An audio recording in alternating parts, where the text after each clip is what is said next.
إذن دائما أيها المسلم تعلق بالله، تعلق بالله، والله ثم والله ما خسر وما ندم من تعلق بالله.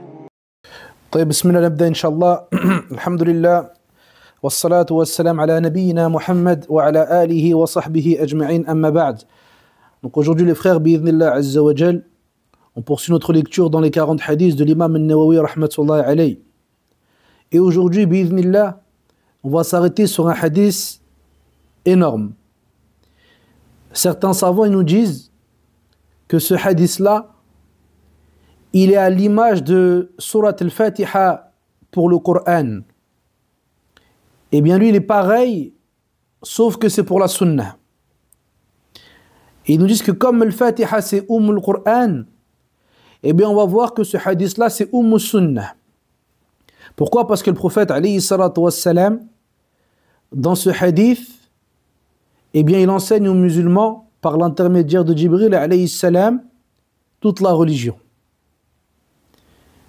Donc il est important que le musulman, il médite ces sens-là, et il médite la parole du prophète, alayhi salatu wassalam, et plus particulièrement ces hadiths-là qui sont énormes, et ce sur quoi se base toute la religion. Donc le hadith, une nouvelle fois, il est rapporté par Omar ibn Khattab, radiyallahu anhu. Il dit, بينما نحن عند رسول الله صلى الله عليه وسلم ذات يوم. Il dit donc on était avec le prophète, alayhi salatu wassalam, un jour. إذ طلع علينا رجل شديد بياض الثياب شديد سواد الشعر. Donc il dit Omar, un homme est venu à nous avec des vêtements d'un blanc éclatant et avec des cheveux très noirs, pareil, d'un noir éclatant. لا يرى عليه أثر السفر ولا يعرفه منا أحد. Et on ne voyait pas sur lui des traces de voyage. Et personne d'entre nous ne le connaissait. Donc là, tu comprends que déjà, Sahaba radiyallahu anhum, et plus particulièrement dans la péninsule arabique, les gens se connaissaient. Et quand quelqu'un était étranger, eh bien, ça se remarquait. Pourquoi? Parce que c'est une péninsule qui est dans le désert à la base. C'est pas n'importe qui va... Voilà, il n'y a pas de passage. C'est un peu comme nous, certains quartiers, on va trouver qui sont éloignés, qui sont reculés, où il n'y a pas forcément de passage. Eh bien, dès que tu vas voir quelqu'un qui est étranger, tu vas le reconnaître directement. Et aussi, on s'arrête aussi sur le fait qu'à leur époque, le voyage, c'était vraiment lié à la difficulté. Jusqu'à ce que quoi, on voit les traces du voyageur sur son apparence. Donc là, on ne va pas faire durer le suspense. Je pense que la plupart des frères, on sait que cet homme-là, c'est Jibril alayhi salam. Et ici, Allah Azza wa Jal, il a donné à Jibril alayhi salam la capacité d'être dans l'apparence d'un homme. Et des fois dans l'apparence initiale. Le prophète sallallahu alayhi wa sallam, il a vu Jibril alayhi salam dans son apparence initiale à 2 reprises. Au début de la révélation, lorsqu'il était entre les cieux et la terre, et la deuxième fois, c'est lorsqu'il a fait Al-Isra wa Al-Mi'raj. Lorsqu'il a fait l'ascension nocturne, alayhi salatu wassalam, il a vu Jibril sur son apparence véritable. Et sinon, des fois, il venait sous l'apparence d'un homme comme ici. Ou des fois, il venait sous l'apparence de Dihya al-Kalbi, radiyallahu an, un compagnon qui était connu justement pour sa beauté. Et Allah Azza wa Jal, il est sage et il fait ce qu'il veut. Pourquoi je vous dis ça ici, les frères? Entre nous, bien sûr, ça ne nous pose pas de problème. Mais malheureusement, on va trouver certaines personnes qui vont venir et qui vont dire comment ça, un ange, il vient sous l'apparence d'un homme et la raison n'accepte pas. Et ils vont extrapoler, philosopher avec les hadiths authentiques du prophète, alayhi salatu wassalam. Donc, Omar par la suite, il nous dit que cet homme-là, جلس إلى النبي صلى الله عليه وسلم فأسند ركبتيه إلى ركبتيه ووضع كفيه على فخذيه. Il nous dit alayhi الصلاة والسلام que cet homme-là il s'est approché du prophète, plutôt Omar radiallahu anhu, il nous dit que cet homme-là il s'est approché du prophète alayhi الصلاة والسلام jusqu'à coller ses genoux aux genoux du prophète alayhi الصلاة والسلام dans l'assise. Et là, il y a une faïda que les savants ils mentionnent, ils nous disent sur cette base-là, lorsque l'étudiant en sciences, il va apprendre chez son shir, ou il va questionner le shir, eh bien, il est recommandé de s'approcher le plus possible du shir. Tant qu'il ne cause pas de tort, bien sûr, aux gens qui sont présents dans l'assise. Sinon, ce qui est demandé, ce qui est recommandé, c'est que l'étudiant, il s'approche le plus possible du shir. Et wallah, les frères qui s'assoient dans les assises, ils peuvent témoigner de cela. Quand tu fais un cours avec un shir et que tu es tout au fond, ça n'a rien à voir avec le cours que tu vas faire et tu vas être au pied du shir. Ça n'a rien à voir. Tu as trouvé que la concentration, la méditation, toutes ces choses-là, ils vont être beaucoup plus présentes quand tu se rapproches. Donc il a dit qu'il a collé ses genoux aux genoux du prophète, alayhi salatu wassalam. Ici, il n'y a pas de problème. Dans la deuxième partie, la fin ici de cette partie, il nous dit, et il a collé ses mains, il a posé ses mains plutôt sur ses cuisses. Ici en arabe, on a ce qu'on appelle aoudatu ad-dama'ir. Les pronoms, je pense qu'on dit comme ça en français, à qui ils ramènent, à qui ils font référence. Yani, il a posé ses mains sur ses cuisses. Le C, c'est les mains de qui? C'est les cuisses de qui? Les savants ils divergent. Est-ce que Jibril alayhi salam, il a posé ses mains sur ses cuisses à lui? Ou il a posé ses mains sur les cuisses du prophète sallallahu alayhi wa sallam?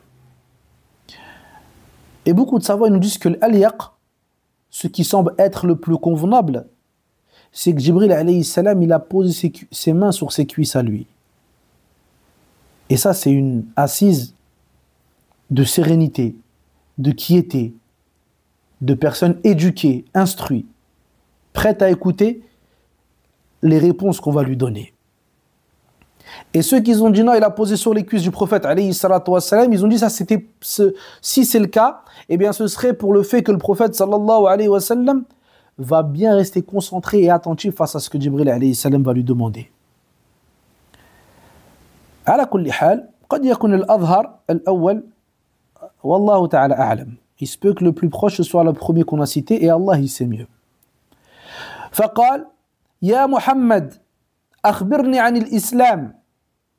Et là il a commencé à le questionner. Il lui a dit يا محمد informe-moi concernant l'islam. Et la base c'est que le prophète sallallahu alayhi wa sallam il est interdit de l'appeler par son prénom. Mais on l'appelle par ce par quoi Allah Azza wa Jalla l'a élevé, c'est-à-dire la prophétie. Ensuite, donc là on comprend ici qu'il y a un maqam, il y a une position, une situation qui est spéciale. Parce qu'Allah Jalla wa Ala, il interdit dans le Coran aux croyants d'interpréter le prophète alayhi salatu wassalam de la sorte. Donc là on comprend ici que la position et la situation elle est spéciale. Et là il dit Jibril alayhi salam, informe-moi concernant l'islam.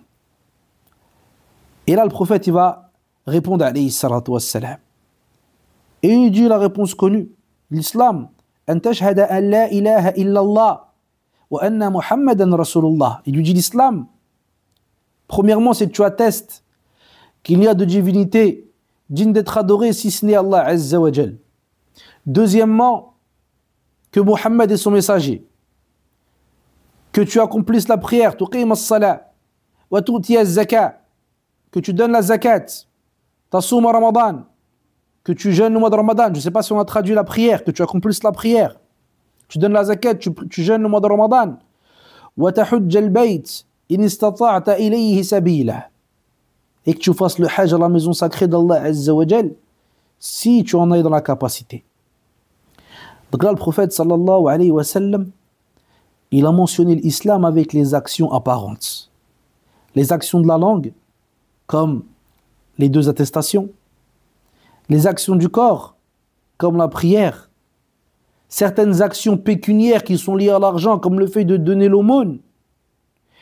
Et certaines actions qui sont liées avec les deux. C'est-à-dire qu'on va demander à la personne de sortir de son argent et de se dépenser aussi avec son corps.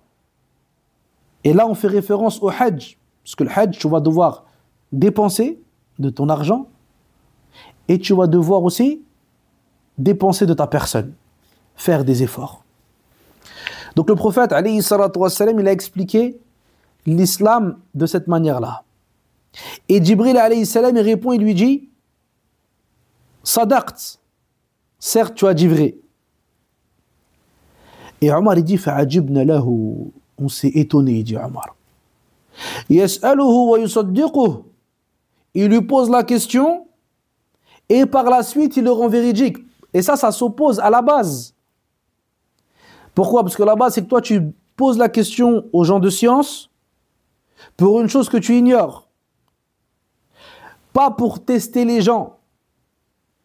Pas pour voir est-ce que lui connaît ou bien lui connaît pas. Et les savants, justement, ils s'arrêtent sur ce passage-là dans le hadith et ils mentionnent ces comportements-là. Le fait que la personne, il vient, il va voir un shir et il veut lui poser une question, mais lui, il a déjà une réponse en tête. Tu peux lui ramener tous les dalils que tu veux, t'inquiète, sa réponse, ça ne bougera pas. Il veut juste tester la personne ici. Ouais, là, il y a chose. Pourquoi? Parce que la base, la personne qui pose la question, c'est quoi? C'est pour apprendre. Pour peut-être apporter de la nuance à une chose qui pensait être claire, nette et précise. Pour voir qu'est-ce qui est agréé auprès d'Allah Azza wa Jal et qu'est-ce qui correspond à la sunna du prophète alayhi salatu wassalam. Amma aller poser des questions afin de tester les gens, alors ça s'oppose au comportement du croyant. Et ici, Omar il s'est étonné de ça. Et les compagnons radiyallahu anhum ils se sont étonnés. Pourquoi? Parce que ça s'oppose à la base.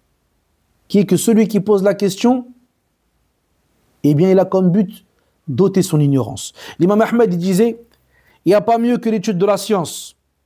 Liman sahhat niyatuhu, pour celui qui a une bonne intention. Ils ont dit à imam, c'est quoi la bonne intention?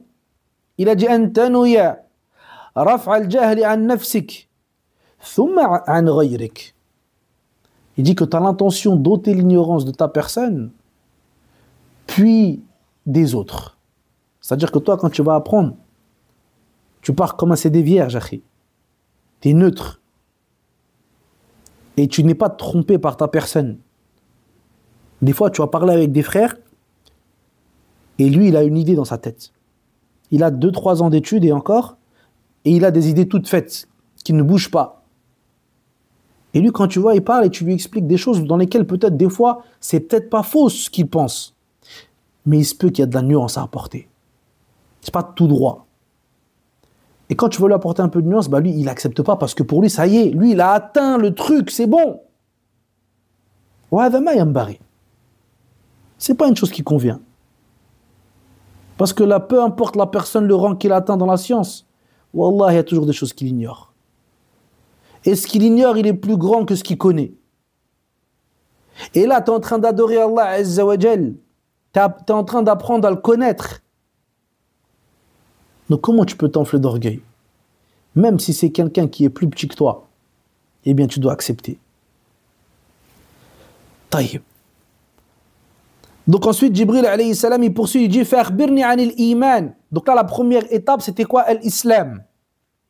Et la deuxième maintenant, c'est l'iman. Taïb, est-ce qu'il y a une différence entre l'islam ou l'iman? L'imam al-Bukhari, rahmatullahi alayhi, il voit qu'il n'y a aucune différence entre les deux. Wa jumhur al-ulama, il voit qu'il y a une différence entre les deux. Et ils nous disent, rahmatullahi alayhim, que l'iman ou l'islam, lorsqu'ils sont mentionnés chacun dans un coin, ijtama'a, eh bien, le sens est un. Quand tu vas trouver l'islam mentionné dans un endroit, eh bien, l'iman, ça rentre dedans, la foi, elle rentre dedans. Mais quand tu vas aller trouver les deux mentionnés dans un même contexte, dans un même siyaq, eh bien, à ce moment-là, ils auront chacun un sens qui lui sera propre. Comme dans le hadith qu'on est en train de voir ici. Ici, l'islam, c'est les actions apparentes. Et on va voir ici que le prophète, sallallahu alayhi wa sallam, quand il va décrire et définir l'iman, la foi, il va la décrire par les actions du cœur. فقال عليه الصلاة والسلام أن تؤمن بالله, que tu crois en Allah, أولا, que tu crois en Allah Azza wa Jal, à sa présence, le wujud, que tu crois en Allah Azza wa Jal, que c'est lui qui détient al-rububiyyah, la seigneurie, c'est lui qui a créé les cieux et la terre, c'est lui qui gère les cieux et la terre, Azza wa Jal, c'est lui qui donne la vie, c'est lui qui donne la mort, c'est lui qui donne la subsistance, subhanahu wa ta'ala. Que tu crois en al-uluhiyya, c'est-à-dire le fait qu'Allah Jalla wa Ala soit le seul qui mérite l'adoration, c'est le seul qu'on adore, c'est le seul pour qui on prie, c'est le seul pour qui on égorge, c'est le seul qu'on invoque, Azza wa Jal, at-tawhid. Et le troisième type dans la foi en Allah, c'est le fait de croire en Allah Azza wa Jal, dans ses noms et ses attributs qui sont venus dans le Coran et dans la Sunna authentique. D'y croire sans les interpréter, sans chercher à faire ce qu'on appelle en arabe at-takyif, le comment, sans les rejeter, comme certains ont fait, sans les faire ressembler, tout en affirmant le sens de base, comme ils sont venus dans le Coran et dans la Sunna. وهذا كلام طويل. La مسألة الأسماء والصفات, c'est des questions qui sont très longues à traiter. À la base, ce n'est pas compliqué, ce n'est pas des mas'al qui sont compliqués. Justement, la religion de l'islam, c'est la religion de la nature saine. Mais quand des gens ils sont venus avec des paroles et avec de la philosophie, avec de la scolastique, eh bien les savants et les gens de science, d'une manière générale, ils ont été obligés par là de répondre, de détailler, de pousser, et voilà, c'est devenu beaucoup de choses, alors qu'à la base, chez les pieux prédécesseurs, c'était simple. Allah Azza wa Jalla au-dessus du trône, khlas, il est au-dessus du trône. Allah Jalla wa Ala, il descend au dernier tiers de la nuit, Allah, il descend. Comment? On t'a pas demandé de chercher à savoir comment. Toi, on t'a demandé quoi, Akhi? On t'a demandé de croire, et Abdallah. T'as pas demandé à chercher comment, pourquoi, oui, mais, je ne sais quoi. Là. Allah Azza wa Jalla, tu crois que tu peux l'encercler de par ta science? Mustahil. Donc, les gens, ils sont venus, ils ont élargi des choses qui étaient claires. C'est pour ça que Ali ibn Abi Talib radiyallahu anhu, il disait Al-ilm nuqta. Al-ilm nuqta. La science, c'est un point. Katharaha al-jahiluna bihawdihim. Il dit que les ignorants, ce point-là, ils l'ont élargi avec leurs débats et leurs palabres. Alors qu'à la base, c'était simple. Donc il dit que tu crois en Allah, wa malaikatihi, en ses anges, ceux qu'Allah il a mentionnés, Jibril, Mikaïl, Israfil, les porteurs du trône, que tu crois fermement en leur existence. Wa kutubihi, dans ses livres, le fait qu'Allah Azza wa Jal, il a descendu des livres, Al-Tawra, Al-Injil, Al-Zabour, et il a fini par le Coran Al-Karim, ainsi que ses messagers. Ces messagers, les savants ils nous disent de croire aux messagers qui ont été définis dans le Coran et dans la Sunna, et de croire aux messagers qui n'ont pas été définis de manière générale. وَمِنْهُمْ مَنْ لَمْ نَقْصُصْ عَلَيْكَ. Allah dit dans le Coran au prophète sallallahu alayhi wa sallam, il y en a qu'on t'a mentionné et il y en a certains qu'on ne t'a pas mentionné. C'est-à-dire qu'ici il y a des prophètes et des envoyés qu'Allah Jalla wa Ala, il n'a pas mentionné dans le Coran ou dans la Sunna. Donc nous seulement on y croit d'une manière générale. Et ceux qu'Allah Jalla wa Ala, il a mentionné dans le Coran et dans la Sunna, eh bien on y croit d'une manière précise. C'est ça le sens de croire aux messagers. فقال عليه الصلاة والسلام والبعث بعد الموت. Et le fait de croire en la résurrection après la mort, le fait de croire à ces informations, toujours pareil, d'une manière générale, et de croire ce qui est venu détailler dans le Coran et dans la Sunna. Ce qui est venu détailler comme le bassin, comme le pont qui sera érigé au-dessus de l'enfer, comme le livre, que chaque être humain, on lui remettra son livre. Celui qui recevra son livre dans sa main droite, il sera parmi les bienheureux, et celui qui le recevra dans son dos, dans sa main gauche, sera parmi les malheureux.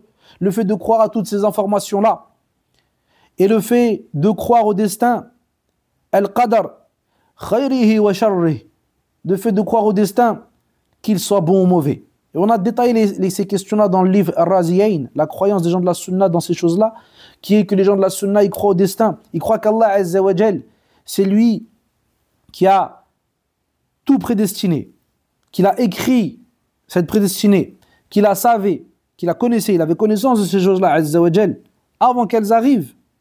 Et Allah Azza wa Jal, c'est lui qui les a créées.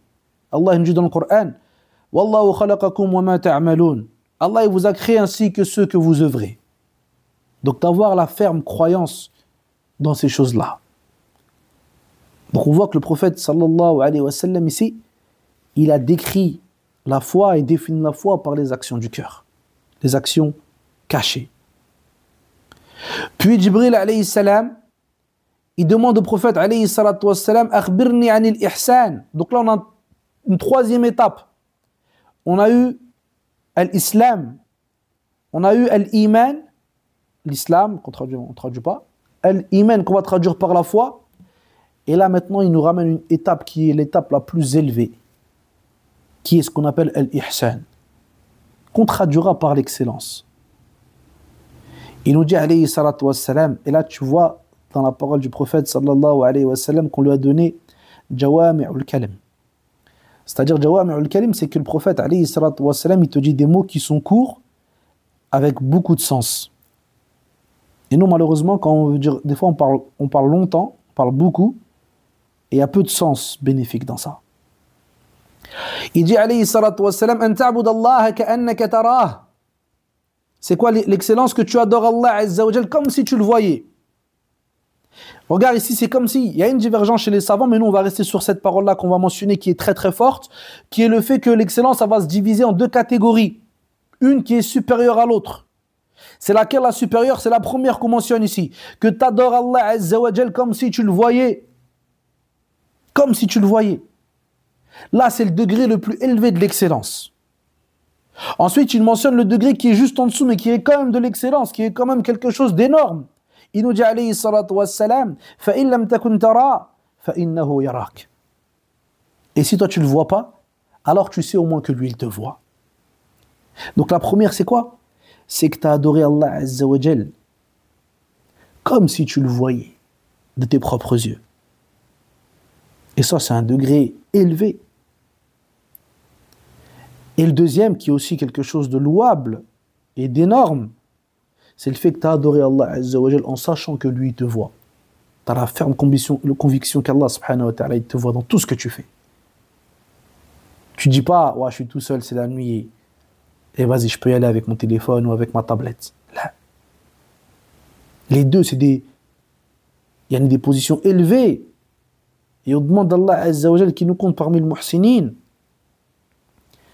Ici, les savants ils nous disent que Allah Azza wa Jal dans le Coran, il mentionne les gens du paradis. Et il mentionne ceux qui ont eu al-ihsan. Lilladhina ahsanu al-husna wa ziyada. Allah Azza wa Jal nous dit quoi? Pour ceux qui ont fait l'ihsan, qui ont fait preuve d'excellence, ils auront la bonne récompense. Et après Allah nous dit quoi? Wa ziyada. Avec un rajout, avec un surplus. Les savants nous disent quoi? Ils auront la bonne récompense, c'est-à-dire le paradis. Et ce qui est venu après ziyada, le surplus, c'est quoi? C'est le fait de voir le visage d'Allah Azza wa Jal. Et regarde ici, Ibn Rajab et d'autres, ils mentionnent ça, ils nous disent que ici, ceux-là, comme ils ont adoré Allah Azza wa Jal dans ce bas monde, comme si Allah subhanahu wa ta'ala, il les voyait, ou bien comme si eux, ils voyaient Allah Azza wa Jal, les deux, ils rentrent dans l'ihsan. Eh bien Allah Jalla wa Ala, il va les rétribuer de la même manière, dans le sens que dans l'au-delà, on les a mentionnés dans le Coran, comme étant ceux qui auront la récompense du paradis, c'est tout? Non! Ils auront az-ziyada, qui est le fait de voir le visage d'Allah Azza wa Jal. Comme vous avez adoré Allah Azza wa Jal dans ce bas monde, comme si vous le voyez, eh bien aujourd'hui on vous rétribue de manière à ce que vous pourrez voir Allah Jalla wa Ala dans l'au-delà. Al-jaza min jins al-amal. La rétribution, elle est de la même nature que l'action. Donc, هذا هو الإحسان. Et certains pieux prédécesseurs, ils disaient attention, que la chose la plus, le regard le plus méprisable auprès de toi, ce soit le regard d'Allah Azza wa Jal. Ça veut dire que quand les gens ici ils te voient, tu fais attention, mais quand tu es tout seul avec Allah Azza wa Jal, eh bien toutes les catastrophes ils sortent. Wa ila Allah al-mushtaka. Naam. Ensuite, Jibril alayhi salam, il poursuit, il dit akhbirni an as-sa'a. Il lui dit informe-moi concernant l'heure. Et là, le prophète sallallahu alayhi wa sallam, contrairement aux précédentes questions, il ne va pas répondre. Ou bien il ne va pas donner une réponse à cette question-là. Il va donner une réponse, mais qui n'est pas une réponse face à l'interrogation. قال عليه الصلاة والسلام ما المسؤول عنها بأعلم من السائل. Celui qui est interrogé, il ne sait pas plus que celui qui interroge. Et regarde ici la aqidah du prophète sallallahu alayhi wa sallam, ferme, claire. Là, tu m'as parlé d'une chose qui est propre à Allah Azza wa Jal, une chose de l'invisible. Ni moi, ni toi, personne ne sait. Ça, c'est les choses qui sont propres à Allah Azza wa Jal. Et dans ce qu'on appelle mafatihul ghaib, les choses qui sont propres à Allah Azza wa Jal, les clés de l'invisible, entre guillemets, il y a 5 choses. Allah nous dit dans le Coran, Inna Allah indahu ilmu as-sa'ah wa yunazzilu al-ghayth, al-aya. Allah nous dit qu'il a auprès de lui la science de l'heure. Ensuite, il mentionne plusieurs choses. Il nous dit la science de l'heure, awwalan. 2, wa yunazzilu al-ghayth, et c'est lui qui fait descendre la pluie. Ce qu'il y a dans les matrices, al-arham, ma fil ghad, qu'est-ce qu'il y aura demain? Wala tadri nafsun bi ayyi ardin tamut. Et de même, aucune personne ne sait sur quelle terre elle va mourir. Ces 5-là, ce sont des choses qui sont propres à Allah Jalla wa Ala. Et là, il a compris directement. Donc, Jibril alayhi salam, il a compris que le prophète sallallahu alayhi wa sallam a renvoyé la science à Allah Azza wa Jal dans ces choses-là. Et il s'est déplacé dans sa question, il lui a dit Fa'akhbirni an amaratiha. Al-amarat, c'est-à-dire al-alamat. Il lui a dit informe-moi concernant les signes de cette dernière, de l'heure. Et là, le prophète sallallahu alayhi wa sallam va mentionner certains signes. Et il nous dit, en commençant par an talid al-amatu rabbataha. Donc là, les savants sur cette phrase-là, ils ont beaucoup de paroles, ils ont beaucoup divergé. Nous, on va en prendre une, Inch'Allah, et il n'y a aucun doute qu'elle a un visage, un wajh très fort. Elle a une force dans l'argumentation. Et nous, on le voit à l'heure d'aujourd'hui. Donc, il nous dit, alayhi salatu wassalam, que l'esclave enfante son maître. Et les savants, ils nous disent qu'en fait, parmi les signes de l'heure, le fait que l'enfant, il traite sa mère comme une esclave. Il lui manque de respect. Il lui crie dessus. Il dépasse les limites devant cette personne qui est la cause de sa vie et qui a souffert pour le mettre au monde. Bien, beaucoup de savants nous disent que c'est ça qui est voulu ici. Et que ces choses-là, qui n'étaient pas présentes beaucoup, on va dire, au début, eh bien, dans notre époque, et plus les époques qui vont avancer, plus ça va être présent. Billah alaykum ikhwa, est-ce que ça on ne voit pas franchement? Tu vois, il tape sa mère, tape son père, il traite.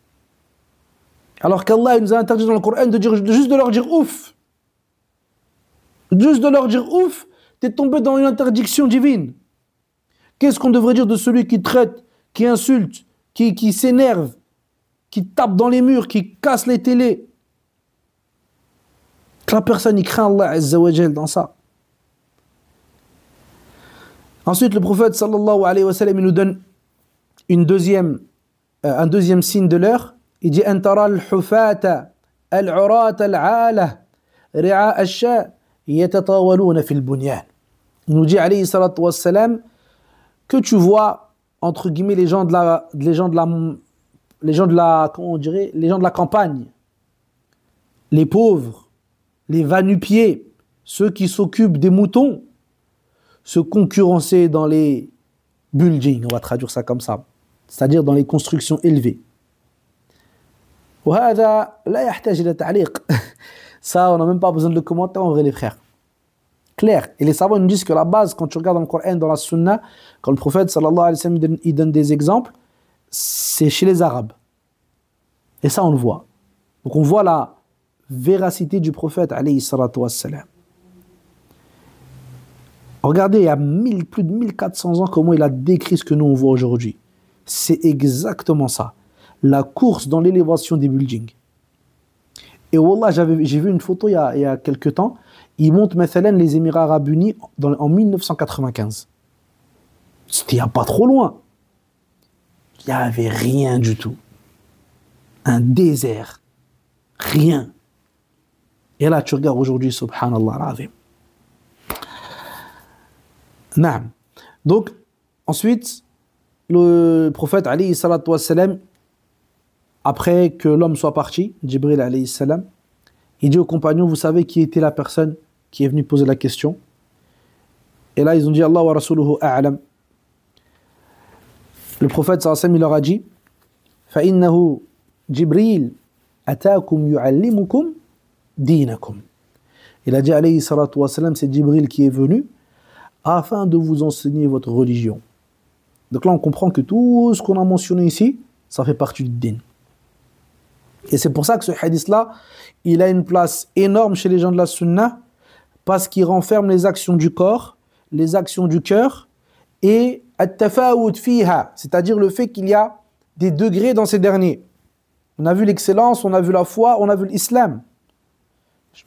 Chacun, il a un degré qui lui est propre, et c'est ce que les gens de la sunna disent, contrairement aux khawarij et aux murji'a, qui ont dit que la foi était une chose unique. C'est-à-dire que ou tu as la foi, tu es avec nous total, ou bien tu es un mécréant. Il n'y a pas de degré, entre guillemets. Et nous, les gens de la sunna, on affirme cela.